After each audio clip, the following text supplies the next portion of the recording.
and welcome to Musical Lyrical Lingo. We're your hosts, Tim and LJ today, and every week we will be discussing musicals, but specifically what they taught us. Hello. You just testing No. As we're recording, it is West End Live weekend. I know, so many fab performances have already taken place. I was going to ask, obviously, have you been watching them? Yes. Yeah, I haven't watched a thing yet. I think I'm going to have a bit of a binge tonight. I'm just going to sit with my dinner and just watch all of the videos on YouTube. So obviously we're recording on a Sunday, full disclosure. So the Saturday's already happened. Yep. So what am I to look out for? Well, Saturday there was definitely Hercules and Cabaret. Okay. With Rob and Hannah Dodd. Nice. Can I just check on the Hercules? Yes. Because a few outings that we've had so far have been a bit dodgy on like public television shows. They've just been a bit ropesville. It was Can't Say I'm in Love or Won't Say I'm in Love, and it was great. Okay, good. Yeah. And what else am I looking like for then? Cabaret and I've forgotten what else was there. Not that good then. No, I'm trying to see what I've seen. I think I was just mesmerised by those two. Okay, and what are you looking forward to on the Sunday billing then? I can't remember who's all on Sunday. And I'm not going back to find that big list. It's a good turnout, I think, for the show. Yeah. There seems to be a lot of shows about at the moment. And I'm pretty sure yesterday they were at like full capacity and they had to stop people coming in. Yeah, they also have put out a heat warning, haven't they? Because it is hot. Yeah. Yeah, very good. So that's what's happening on this side of the pond. Yeah. On the other side of the pond, was it last weekend or the weekend before that the Tonys were on? Was it 2 weekends ago? Yeah. So maybe Happy Ending won the Tony for Best Musical. Have you listened to the soundtrack? No. I did go and listen to it. Did you? It's really beautiful. Like the music's gorgeous. I think the plot I'm still a bit confused about, but you never know. It might be one for a future episode. Purpose won Best Play. Sunset Boulevard won Best Revival of a Musical, beating off Audrey McDonagh's Gypsy. So I thought there was there was a bit of competition there, wasn't there? Darren Criss won Best Leading Actor for his role in Maybe Happy Ending. It's really lovely because I remember him in Glee. Well, isn't that like 2 years in a row now, or maybe it's 3 years in a row now that somebody from Glee has won the Tony? They're doing well. Yeah. The Gleeks. Best performance by a leading actress in a musical did go to Nicole Scherzinger for Sunset Boulevard. So well on her. That's both sides of the pond. She's been given a nod for her performance as Norma Desmond. And not that she isn't deserving of it, because I think she has been fab, not that I've seen it live. Yeah. But I'm shocked that she got the Tony because of who she was up against. It was like amazing. Crazy talent in that category. Yeah. You know, you had Megan Hilty, Jennifer Samard. I need to learn how to say her surname. Audrey McDonald. I felt a wee bit sad for Death Becomes Her because they were nominated for loads and they didn't really walk away with very many.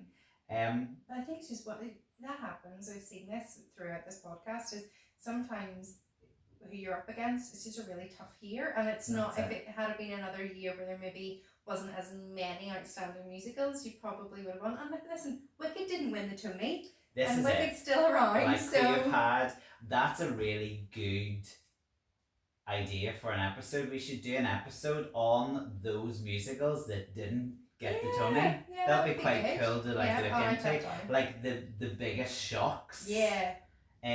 Wicked being one of them, obviously. And then one more I wanted to mention was just Jack Malone, homegrown talent for Operation Mincemeat. So it's also been successful on both sides of the pond. Really very, very exciting.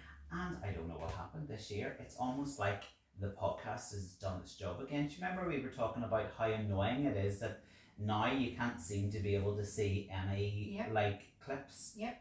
What's happened? Because CBS were all over it this year. I know. Like I was able to watch almost every performance that was done. Yeah. I think maybe they just heard our cries. I think they listen to us. I think we have such sway in things now in the world of musical theatre. Like we pull the strings, really, don't we? Yeah. Audrey McDonald's performance was my standout. Outstanding. And she probably the first way I've ever seen Mama Rose played like that. Yeah. Psychotic.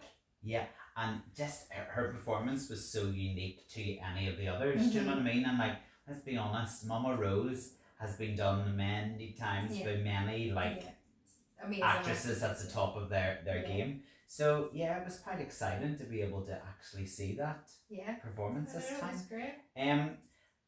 Are you going to talk about the controversy that's going on in the West End at the moment? Can I talk about an issue in Broadway first, just for a wee minute? So, it's really interesting because I came across a video of Susan Stroman, so, you know, theatre producer, and she was very openly putting herself out there, kind of just saying that she doesn't like the Broadway system. Okay. And how shows come about, or how decisions as to whether shows make it or don't make it come about in Broadway. And she says, as a producer, it's becoming increasingly more difficult to put a show on in Broadway because of it. And the way the Broadway system works, for people who didn't realise, and I didn't really realise, is that it goes on the show's grosses. And it makes more sense to me now as an adult, because I remember back in the day, like looking at BroadwayWorld.com, and like there's a section on, you know, that's a brilliant website, which documents how much money all these shows are making, and I was like, that's really weird information to be out there. Yeah. Do you know what I mean? But it now makes sense because shows make it or break it based on how much money they're making, and the point that Susan Stroman was making was that, you know, in the West End, it's much easier to put on new work because that new work is given a bit of time to embed itself, and it's given a bit of a chance to become a hit or to be successful. Whereas in Broadway, if it doesn't hit those high grossing figures within the first couple of months, then that's it. And it's the end of. Yeah, and I'm pretty sure it's, no, I could have got this wrong, but I just think it's from the researching Beetlejuice. It's like within the first 12 weeks. Yeah. And it's a random selection, because this is what happened to Beetlejuice. Yeah. Is they were tested, you know, as in their sales were tested, say, one random Wednesday to Saturday or something like that. And it happened to be a real slump. But the 11 weeks on either side of that test, the show was sold out. So it just is like the luck of the draw, isn't it? Well, this is it. So then, following on from that, Broadway's Smash, the musical, has became the first post-Tony casualty because of this reason. So it's going to end, and I can't believe I'm saying this, because fans have waited so long for a Smash musical, but it's going to close. It's going to finish its run at the Imperial Theatre on today. Yeah. Sunday the 22nd of June, after 32 previews and 84 regular performances. Like, that's not enough time for a new piece of work to find its feet. No. For the cast to find its feet either and react to audiences, for audiences to like tell people about it, because let's be honest, that's how theatre survives, is word of mouth. 100%. And also, if you think of Smash, the TV show, and how successful it was, I think the musical would have had people coming from near and far, but you got to give them time to get there. Exactly. Do you know what I mean? And prices are too expensive. It's not like people can just hop on a train and go in, you know, to New York or even go to London. You know, you're having to really save these things for major events now, and 100%. You know, that's a problem too. Producers are expecting them to make so much money quicker when actually we don't all have that disposable income that we maybe had like 25, 30 years ago. Yeah, and another one of the casualties is Real Women Have Curves, the musical, which, I mean, they did a performance at the Tonys, and then, you know, a week later, they're given their closing notice. And Cabaret's closing as well. And Cabaret is closing, and on that, Billy Porter and Mauritius Wallace, who were in Cabaret in the West End, they are going over to be the final stars to appear in that. Yeah, it's closing on the 19th of October. Yeah, and they have said that it just hasn't been as successful on Broadway as it has been in the West End. Yeah. And, you know, they're obviously hoping with bringing Billy and Marisha over that will help generate some income. But I don't think it's wow enough for Broadway. I think they're just not giving, as you said, they're just not giving things enough time. That's it. I mean, they've had some fantastic names in Cabaret across the water. So, you know, Billy Porter and Marisha Wallace are taking over from Eva Noblezada and Orville Peck. I know. You know, like, if they're not drawn in the you know, the audience, nobody will.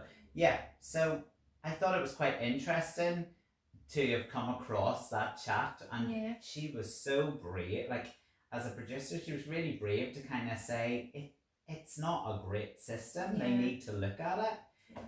There's too many shows that are casualties because of it, and then you see a massive show like Smash, like like what a disaster for them. Yeah, and it was in workshop for a long time. It wasn't like it was a really quick turnaround or anything like that. And I also don't like the reviews of it have been good. Like, I don't think it was a bit of a flop of a show. Do you know what I mean? It's quite interesting, isn't it, how, you know, the two different, you know, epicenters of musical theatre work in such different ways. But yeah, moving back to the West End then, are you talking about the Palladium's production of Evita? I think I might be, And Rachel Ziegler, So the issue is that she is performing the most iconic song in that show on the actual balcony of the Palladium, and it's being filmed and broadcast into the theatre. So people are complaining that people who have paid money to see the tickets are watching it on a screen, whereas you can walk by it and watch people it live. Walking by outside the theatre are able to watch it live. Yeah, I totally take their point. I mean, I think it's a stroke of genius from the production team who is Jamie Lloyd. Yeah. But I also kind of think, it's very clever, but also we've just seen you do something similar like that in Sunset Boulevard with... But maybe that's just his style, because you also at the end, Shay comes out in his boxers. Yeah, comes out in his boxers. This time Shay is covered, I think it looks like white and like baby blue paint, the colours of the flag, whereas in Sunset it was blood. But you also, like, I don't want to discredit him, because he is, like, I would love to see a production done by him. I would love to see Evita, but I also am kind of going, is it becoming a bit gimmicky now and obvious now? This is what he does. He does something to camera, which is then, you know, from outside the venue, and it's broadcast to inside. Does his leading man strip down to his boxers for some reason and get covered in something? It's very samey. Like, which I'm surprised at. I'm surprised at, because yes, they're two Andrew Lloyd Webber shows, but they're not this. You know, they're not the same. Yeah. So I'm trying to even think. It's not like. Also, directors don't repeat the same thing over and over and over again, like from one performance to the next. You know, production to the next. No, but maybe like their signature style will be in it. Like, I mean, if you watch a Wes Anderson film, you can tell it's Wes Anderson because of his style, and the same with Steven Spielberg. Because of his style, but it won't do the same thing. No, but. And he's just doing the same thing. It's we haven't seen it, so it seems like he's just doing exactly the same thing. Yeah. I don't get me wrong, I would flippin' love to see her, and she's really good. Her Evita's excellent from the videos I've seen. Like, I'd love to be walking past the Palladium and she comes out onto the balcony and sings her song. Yeah. Like, that would be class. But if I've paid money, and those tickets are not going to be cheap. No, I think that's it. People are paying upwards of £80. Now you could argue it's one moment within the whole production, you know, but it's also the moment. Like, Don't Cry for Me, Argentina on the balcony is the you know, the pivotal moment in that show that they're seeing on a screen. I don't know. Maybe she could do an encore at the end of the show. What do you feel about it? I mean, I definitely can see the artistic direction as to why he chose maybe to do that. There's a balcony there. It's famous, you know, it's famously sung on a balcony. But then maybe should have pushed it and made it more submersive for the audience, where they went outside and watched her sing it. Do you know? Let's just take the whole of the Palladium out onto the streets. We can't do that because of the numbers, but you know what I mean? I'm just saying, if that's where you wanted it. Yeah, or even have split, if it was possible, split it in some way where she starts it on stage and ends it on out in the balcony. I don't know. Yeah. Just so that they're getting the best of both worlds, maybe. Yeah. It's quite but it has blown up. I mean, I love it because then people are talking about theatre. Yeah. You know, and it's all like it was on this morning. It's been Really? People are talking about it. Oh wow! And I think any conversation where we have musical theatre at the forefront of that conversation is going to make people want to go. And maybe they're not going to want to go and see Evita, but they're maybe then going to go, oh, here, do you know what, such and such is on, and you know, it might get them to have a conversation about, here, do you know what, I went to London once and I seen X, Y, and Z and it was really good. You never know where these conversations could end up. And true. I just love when people can experience theatre, no matter where it is. Yeah. This is a good segue to the musical we're doing today. So, Evita, obviously one of Andrew Lloyd Webber's massive big hits, and Andrew Lloyd Webber seems to be a fan of Jamie Lloyd, and Jamie Lloyd seems to be a fan of Andrew Lloyd Webber. Absolutely. So you never know, because today's musical could be the next reincarnation. You heard it here Jamie first. Lloyd. I know. Could you imagine? Like, I think I'd drop dead if this ever happens. Could you imagine? Yeah, well, you heard it here first. That's true. It's been a while since we've looked at another Andrew Lloyd Webber musical, so we're going to return to his catalogue. One that's not as spoken of, or hasn't had as many outings as personally I feel it should have, because I do like this one. It's Whistle Down the Wind. Yeah, I know, and not very many people, as you said, know about it. Some people will say it wasn't one of his best. I disagree. It's up there in my top 3. And some people will say that it is one of his best. So I think it really has a mixed audience. Yes. It was another new venture, as in he got a different lyricist. Yeah. We'll talk about that. So it's a little bit of a different style for Andrew Lloyd Webber. Yeah. It wouldn't be something that you would automatically go, that's an Andrew Lloyd Webber. Yeah. You can, a bit like what we're talking, there's elements of his style, but it's not in your face an Andrew Lloyd Webber musical. Yeah, no, I think that's fair to say. It's also another one of those shows that took a bit of tinkering and a bit of changing about before it kind of found its you know. Though I still feel that it hasn't. I agree. Been done justice. Is that right? Is that what I'm trying to say?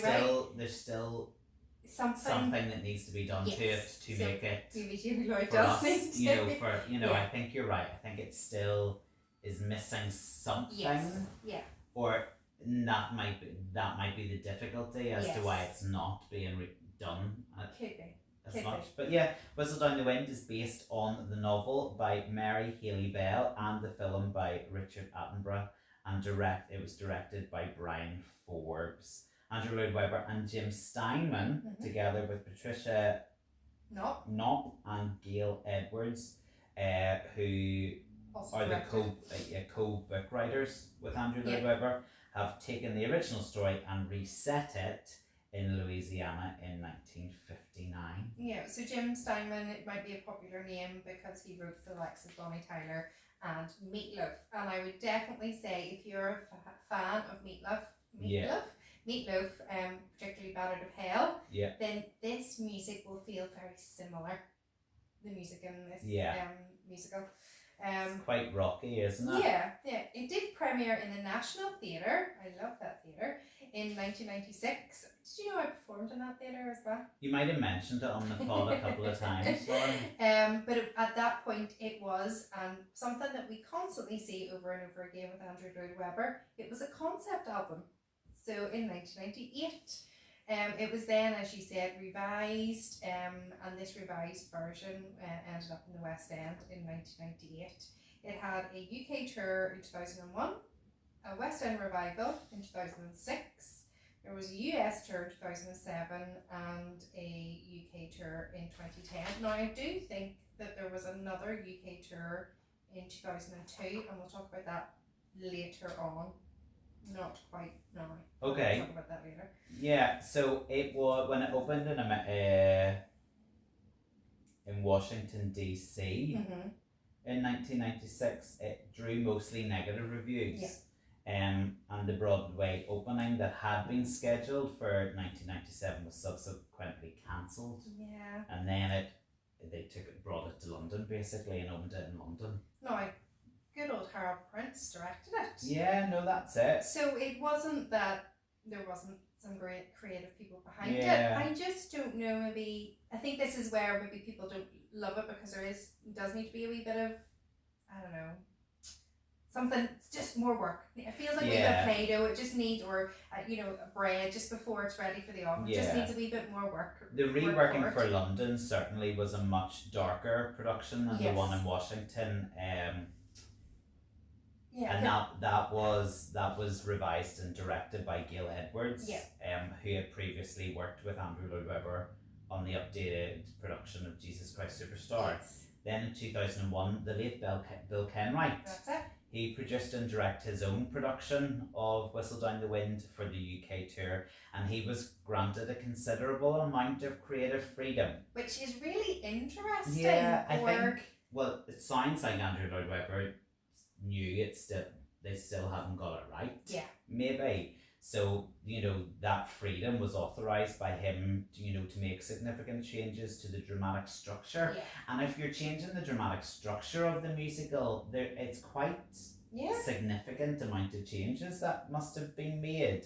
And then it obviously went on a tour. And then Bill Kenwright was invited to direct the US tour, which began in Houston in 2007. Yeah. However, the planned LA and San Francisco dates were subsequently cancelled then. Yeah.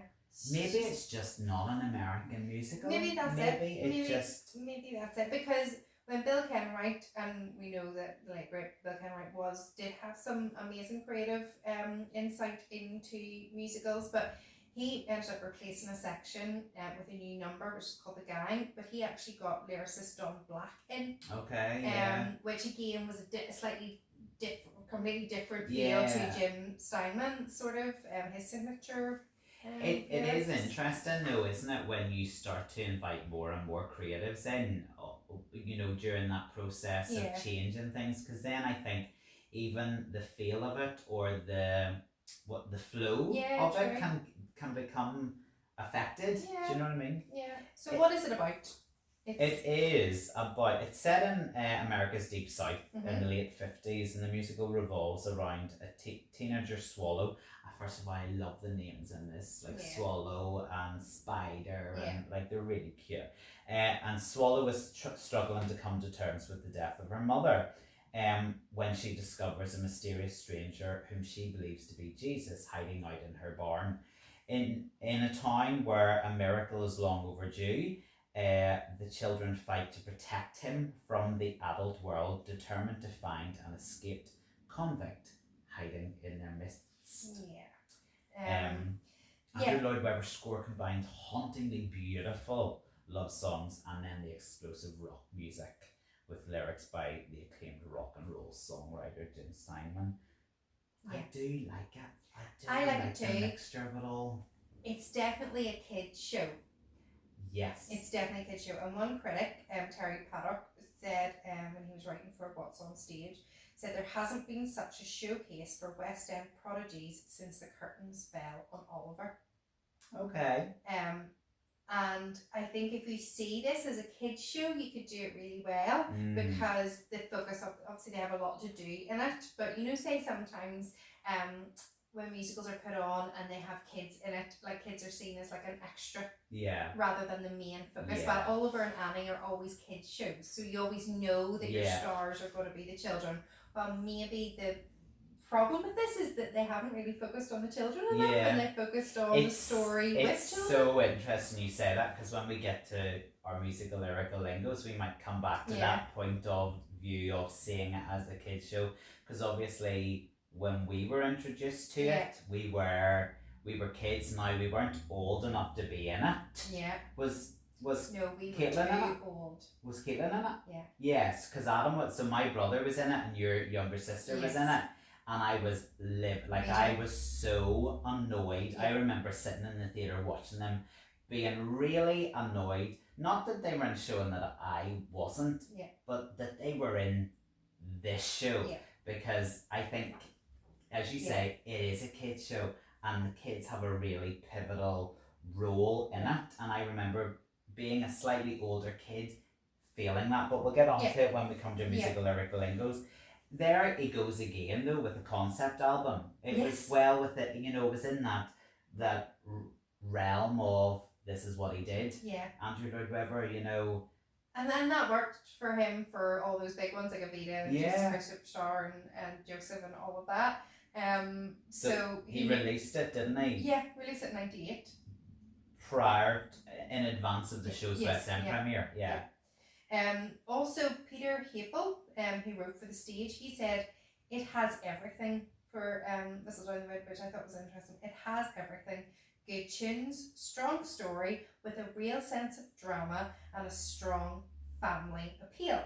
Which I thought was interesting, because this is another musical that doesn't make me feel good at the end of it. It's not what I'm scared of, but it doesn't make me feel good. I feel a lot of emotion in this musical, a bit like how Les Mis would make me feel. I feel a bit like I need to. You've been through the mill watching it. So I think maybe, as what we had sort of said, you said about maybe is cabaret just not all glitz and glam for Broadway? Is that maybe why it didn't work? Do you know, and this might come across really terribly, but I kind of feel like when you look at the West End and you look at the different music, I think the breadth of what the West End provides audiences is just a bit deeper and darker at times. Do you know what I mean? And I don't like the word that's in my head is sophisticated. I think there's pieces of really sophisticated musical theatre where there's real different levels to what you're seeing. Do you know what I mean? And it's not necessarily big scale. You know, but I might be wrong in that I haven't been to Broadway for a very long time. Do you know what I mean? Like, maybe when I was in Broadway I was younger, so everything did look bigger and brighter and glitzier and more like in your face. But it's those sophisticated pieces of musical theatre that really get me going. Do you know what I mean? I don't need a big dance number anymore or a big chorus show. Like, I'm dying to see Benjamin Button. It's an example of a piece of theatre that I think, or the general feeling I'm getting is it's just really layered and gritty, and do you know what I mean? There's an element of sophistication to it. And I do think Whistle Down the Wind has all of those different layers. Yes, I think what you said is true. The themes are so gritty. They're and real. Like you can get your teeth into them, and they are real. And okay, what about your musical lyrical lingos then? What did you learn? So as you were talking about, it's a kids show. What I learned from sitting watching it and remembering it as a child was just that the power of hope through the eyes of children, and that how that really came through. I remember watching it, and like the songs that the children sang, like When Children Rule the World, they were like anthems. Do you know what I mean? And it was like children were in charge, and the children are the heart of this show. Do you know what I mean? And that's what that really stood out to me when I was watching it. That, you know, that idea of exploring faith and belief and the power of hope, particularly through the eyes of children who see the world with a different perspective. It highlights that conflict between innocence and prejudice. You know, and how even hardened adults can be touched by the power of belief and compassion. You know, the children's unwavering belief in a stranger that they believe to be Jesus, even when faced with skepticism and danger, is a central theme, you know. And the musical suggests that even those who are perceived as bad can have redemption through acts of kindness and belief. Yeah, like the children, well, this is gonna be a double negative, is it? Children never don't believe that the stranger is Jesus. Like they 100% believe in him, and they have very little evidence, which is faith, isn't it? Yeah. You know, there's sometimes very little evidence, no matter what your faith is, on what, but you believe in it because there's something that you're holding on to, and that's majorly what this is about. It's also, as well as about faith, belief, and seeing things through children's eyes, there's a massive bit of loss of innocence. Like the kids have to deal with the fact that their mother died when they're so young. Like that's not something anybody wants to deal with. And especially you don't want like a young child to have to deal with that. And also there's a major warning where there is dangers of unchecked belief. You know, the kids believe that this man is Jesus so much, and he doesn't correct them at any point, and there is a danger in that not having your facts right. That's it. In essence, it just encourages viewers to question their own beliefs and be open to the possibilities of miracles and appreciate the power of hope and compassion even in the face of adversity. But I remember watching it as a kid going, this is rocking. Look at these kids. Like, I'm so proud to be a kid right now. No, definitely. There was a lot of felt like there was power in kids and that they could have stood up. And I suppose watching it as well, see, I always think whenever you're watching something that is a small town, now we live in Northern Ireland, which is a massive country, but our town is quite, or it's a city, is quite large, but so we can't really comprehend those small, especially in America, those small towns where it's hundreds and hundreds and hundreds of miles before they see somebody else. You know, and there's some people that live in America that don't ever leave their town, let alone their state, let alone their country. You know, and like to us that's quite difficult to look at. The kids can have power over these adults. Because sometimes whenever you're a kid you feel like you're powerless. Especially when an adult is involved, because they're older, they're wiser, and it's only as you get older you realise not all adults are good people and not all adults know what they're talking about, and you know, that loss of innocence. And I think it comes back to, and we talked about it, Into the Woods, you know, when Red meets the wolf, and she doesn't at any point say that she regrets that, and she just says nice is different than good, and she, you know, it's just that if you really look at her song, she just talks about, oh, things are different now because I now know that the world isn't as bright and cheerful as what I once thought it to be. It's not bad now, it's just different. So that's deep. That's what I mean. It's deep. You might not necessarily, might not necessarily work in America because of the deepness of it. True. Well, what about that expression, whistle down the wind? Did you know what that meant? What, to whistle down the wind? No. So it does mean to let go or to abandon. Oh, okay. But it's funny because the song, which is called Whistle Down the Wind, is a song. Whistle down the wind. No, is that the Tina Arena version? Let your voices carry. It's a beautiful song. The mum sang this, and then we were introduced to the song when the dad's singing it, and the kids go, "Oh, mum sang it better." But mum sang it better. It's the promise not to abandon, but Whistle Down the Wind actually means to abandon. So it's funny that the song it, because it's got a whole within that song, it's got a whole series of images about lighting bonfires and stemming the tide and burning torches and howling at the stars, whispering you're sleeping, crying, every possible thing a human being can do to send a signal to someone else that says, please be here with me, I'm in trouble. Yeah. It's basically an emotional SOS call. Yeah, I know, which is crazy. But what clever lyrics and writing, right? Yeah. Whistle Down the Wind is actually mentioned first, apparently, in Othello. Oh, right, okay. So Othello says of Desdemona, I said that right, Desdemona, his lover, and he says, if I do prove her haggard, though that her jesses hear my dear heartstrings, I'll whistle her off and let her down the wind. To prey at fortune, he will have nothing to do with her if she is cheating. So he has been told that she is cheating, which she isn't, and he will say, I'll whistle her off and let her down the wind. Isn't that interesting? So that is like, they had to have got that from Othello. Yeah. So there's that in Whistle Down the Wind. Then Vaults of Heaven. Yeah.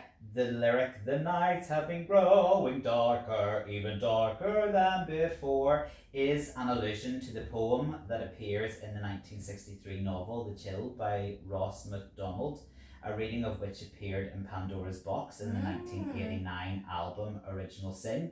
And its lyrics are, if light were dark and dark were light, the moon a black hole in the blaze of night, a raven's wing as bright as tin, then you, my love, would be darker than sin. So they've clearly like plucked, wee bits from various other, significant pieces of literature. Oh, here we're going into classroom now. Love it. I remember obviously being a kid, right? Yes. Watching this, and in the song No Matter What, one of the kids sings, I got a great big seashell, you put it to your ear, then you can hear the ocean. It's like you're really there. And that was literally what I believed and what I was told. Oh yeah. When you picked up a seashell and you put it to your ear, it does sound like you can hear the sea. And I just was like, oh, it's true. Yeah. They're singing it too. Yeah. Cute, right? Yeah, really cute. That is lovely. That most people will know that song no matter what because Boyzone sang it, and Boyzone were only able to sing it because Stephen Gately was a fan of musicals, and he actually approached Andrew Lloyd Webber. And at the time, or just shortly after, he ended up being in Joseph. Yeah. But yes, he approached and said that he would really love to sing, and Andrew Lloyd Webber thought this would be a good way to promote the musical, so gave it to one of the largest boy bands. The lyrics are slightly different on stage compared to what Boyzone sing. But a beautiful song. Absolutely. It was released as a single and then had unprecedented success. It went platinum and was voted the UK's Record of the Year in 1998, and then obviously a #1 hit in the UK and was included in the huge hit of a film that was Notting Hill. Yeah, that's right. So that concept album was quite successful. It had a real it was a collaboration between Jim Steinman's clients, those artists he wrote for, and then big names in musical theatre. Like the artists included Tom Jones, Tina Arena, Boyzone, as we've mentioned, then Liam Page, Donny Osmond, the Everly Brothers, Sounds of Blackness, and Bonnie Tyler. And actually, if you do a bit of research on Whistle Down the Wind, the concept album is actually the first thing that comes up. It's not the musical. And trying to get an original cast recording. Sometimes the concept album comes up and I don't want to listen to Tom Jones. I want to listen to the soundtrack. That's all my musical lyrical goes. That's all I learned. But the other two big things I learned were and I remember at the time of watching it, it was probably the parts of the show that made me most scared. This talk of revival meetings and snake handling. Like I had never heard of anything like that. Do you know what I mean? And obviously it was an interview I read by Jim Steinman was very interesting with regards to why they changed it to Louisiana, which then links in with these revival meetings and snake handling. Originally, when Andrew Lloyd Webber approached Jim Steinman about being involved in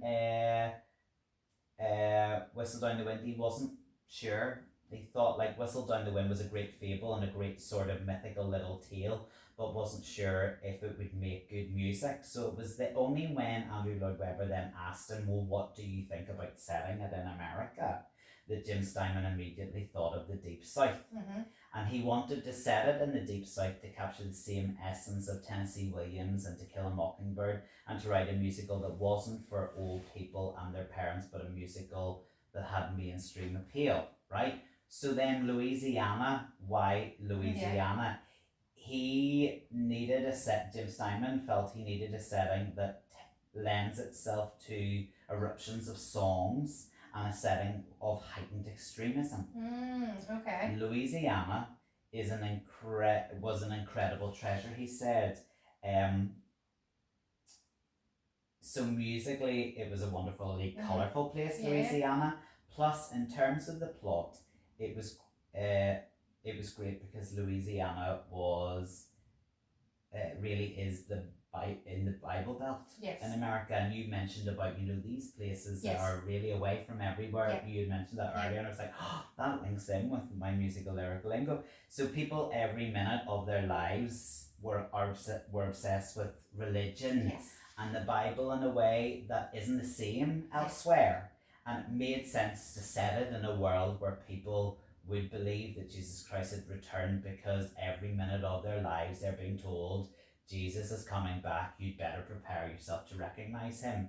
They visited New Orleans for research purposes, and a lot of the story is based on a town called Donaldsonville. And Steinman said, I swear it could have been 1959. Obviously, when he visited, it wasn't. He said the cars were the same, and literally every car had a bumper sticker about Jesus. In every store window, there was a sign that mentioned Jesus. Religion was rampant, he said. It was everywhere. It was like entering a whole different world, not a sophisticated, questioning, cynical world. So fast forward to these revival meetings. They were big in places like that. Revival meetings are Christian religious events designed to rekindle or increase enthusiasm for faith and religious practices. Fine, absolutely. But it was a common practice for a lot of these revival meetings to include snake handling, or sometimes known as serpent handling, as a religious rite observed in these small number of isolated churches. Snake handling had been a practice in the South since the turn of the century, and it was based on Jesus' word in Mark 16, in my name they will pick up serpents, they will drink any deadly thing, it will not hurt them.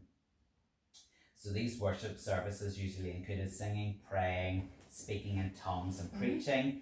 At the front of the church behind the pulpit, it was a designated snake handling area. Believers may approach to the front, pick up the snakes, usually raising them above their head or into the air, and sometimes snakes were allowed to slither all over their bodies. Rattlesnakes, cottonmouths, and copperheads, venomous snakes of Native America, were common practice, and even cobras had been used. Some believers also engaged in drinking poison. Like, all of those activities just seem like mind-blowing to us. Do you know what I mean? Yet here they were presented in this musical, and here I was sitting as a child going, what's going on? And like some of those numbers, you better be prepared to wrestle with the devil. And the young kids, like Swallow's younger siblings, were like, oh, please take us to the revival meetings, like, we want to see the snakes. But like, that in itself was scary, and like had that scary undertone within the musical, and I had no idea about any of that. No, and I suppose because it's a small, and it goes back to what I sort of said about the dangers of unchecked belief, or just because this was a small town and they were all doing it, they didn't really have many outsiders coming in going, oh, I don't know if this is exactly what you should be doing, or that's exactly what, you know, Jesus meant, or whatever. You know, they just thought, yep, this is it, and we're doing it, and you know, there was nobody to question it, so it was okay, it was accepted. Yeah, I kind of think it's one of those musical soundtracks that people might not have listened to. Yeah. And I think you should go and listen to them, because also it's great in that you get the storyline, you get the plot throughout from the soundtrack. You can follow it really easily. But there's some really, really beautiful pieces of music. Like, I think some of Andrew Lloyd Webber's good stuff comes from this musical. There's a real change. Like, there is some real rocky songs there. Like I said, you know, if you're a fan of Bat Out of Hell, you will recognise it. But there are, as you said, there's some real delicate songs. But yes, that is one thing. And I suppose because he was so good at writing concept albums, you can get the story from just listening to it, and you feel that angst, and that oh my goodness, and you know, a bit like, do you know, in West Side Story, like, we're gonna da da da da da da da, do you know, that sort of like rhythm, you've got that, like, especially in what's the song, Nature of the Beast, you know, like, that is like, you're like, oh, something's going to happen, and I need to be prepared for what it is. So I think that's. Is that your stand ovation then? Yeah, When Children Rule the World and Nature of the Beast. I do like Kiss Is a Terrible Thing to Waste. Me as well. too. That's one of mine. I just think the man who is the convict, or who they believe is Jesus, some of his songs are beautiful. And I think, I'm going to get technical here, there's parts of it, there's a lot of it that he does in his falsetto, which makes him sound vulnerable and makes him like, it's weird. He is a convict, obviously, but you like totally feel for him. Like, you almost are on his side at times. Because you're seeing it through the eyes of the children. Yes! So therefore you're seeing it through the eyes of the kids who believe that he's Jesus, and you know, whether you believe or not, you believe that Jesus is a good person. So therefore you're seeing him and you're going, well, he must have been set up. He mustn't but be. Musically, it's written in that way too. Exactly. And then he switches in the same song. You know, he'll be floating like a bird, singing these beautifully falsetto phrases, and then it's almost like a growl. Do you know what I mean? Because he has angst in him as well. So I love Unsettled Scores that he sings. And Kiss Is a Terrible Thing to Waste. I also do like Try Not to Be Afraid. It rips my wee heart out. But obviously Children Rule the World, the one that stays with us. I also love Vaults of Heaven too. So I like Vaults of Heaven. It's a great opener. But I also, every time I hear it, and I have to go and listen to it, there's elements of Jurassic Park in that. What? Yeah. There's elements. Lauren. There definitely are. But yeah, I like Vaults of Heaven too. Do you know what I sometimes see? And it's not, you know, how my brain works. Whistle Down the Wind and Footloose. Footloose went in a dark direction. And you've got, like, do you know how Footloose is like a small town? Yeah. And with the weird sort of rules. And then you've got Whistle Down the Wind. If you were having to put on a series of shows with similar-esque things, I would be putting them in the same. You think they're similar? Bill, yeah. Just because of the small town mentality? Just because of the small town, right. There's something going on there. You know, underlying currents. There's an outsider that comes in, not always for good. I just think they're not the same. Yeah. They're not the same, but you could almost put them a bit like how you can put, like, you know, all musicals based on historical events together. They're not the same. They're not talking about the same historical event, but you could group them together. But as we do this podcast, that list is growing. Who knew so many musicals were based on political events or political figures? I did allude to it a couple of episodes ago, just how much I love this episode or this podcast for reintroducing me to, you know, musicals or soundtracks that you maybe haven't listened to for a long time, and this was one of these. Like, I really did go down, you know, memory lane 100%. with this, and I went, oh my goodness, this is a flipping brilliant musical and a brilliant soundtrack. So thank you, Musical Lyrical Lingo, for reintroducing it. Like, I had a fantastic week. I listened to it in the car for like every day, and I was just like, oh, this is brilliant. Same, and I think I listened to it so much. So let's give a wee bit of background. It was 2002. It was a tour was coming to Belfast, and our stage girl was approached to have the children. Yeah. And we had supply them. You know, we obviously had to be a certain height Yeah. and age, and we weren't selected. We but didn't that make the cut. But that didn't mean that we weren't practicing. We weren't singing the That's songs. right. You know, so we were doing it, and obviously our siblings were in it, so we probably were like, it was like a double edged because we didn't get chosen. Just pick a kid while they're down, why not? So a lot of the time we were singing these songs, and like definitely when Children Rule the World, like that was in. So listening to it, it was like it was bringing back some really lovely memories. Yeah. So then I wanted to research that tour, which was really difficult to find. So I wonder, was it a non-equity tour or something? It was a little bit difficult. But Tim Rogers played the man. Yes. Katie Raleigh Jones played Swallow, and she's the original Nessa Rose. So she is. Scott Cripps was Amos, the dad. Yeah. Adelia Thompson, she was Candy, and Mark. Was Amos not the young boy? Oh, the young boy. Sorry. Yeah. Sorry. And then Mark Insco Bone, he played Phantom. Oh, there you go. So there was some. They've all gone on to do really well for themselves. Some really nice things. But yeah, that was fun as well, because that was kind of a newish musical at the time. You know, we were also involved in Joseph, which wasn't a newish musical, but this was new. Yeah. So that's what I always remember about about Whistle Down the Wind is, it's a new musical. Yeah. So there we go. That was a really lovely episode. Do go and listen to the music. Please do listen to it, because it is brilliant. Like, it's a great soundtrack, absolutely brilliant. And I would love, and we know this, the way that our podcast works, we put it out there and it tends to happen 9 times out of 10. Yeah. I think it is time that somebody did a revival. Do it. You do it. You do it. Sure. It's a show I'd love to work on. Yeah, it'd be great. Just because there's an enthusiasm in me for the show. And because it's kind of kid based as well. Yeah, and I do love working with the kid. Like, give me young performers any day. Might be a good teenage one to do. I mean, it's a great one for the amateur world, and a few companies have done it. But I'd love to do a large scale one. I think it'd be class. Okay, that's your next project. No, all right, thanks. Do you have what would Paddy do? Oh yes, what would Paddy do? End our episode.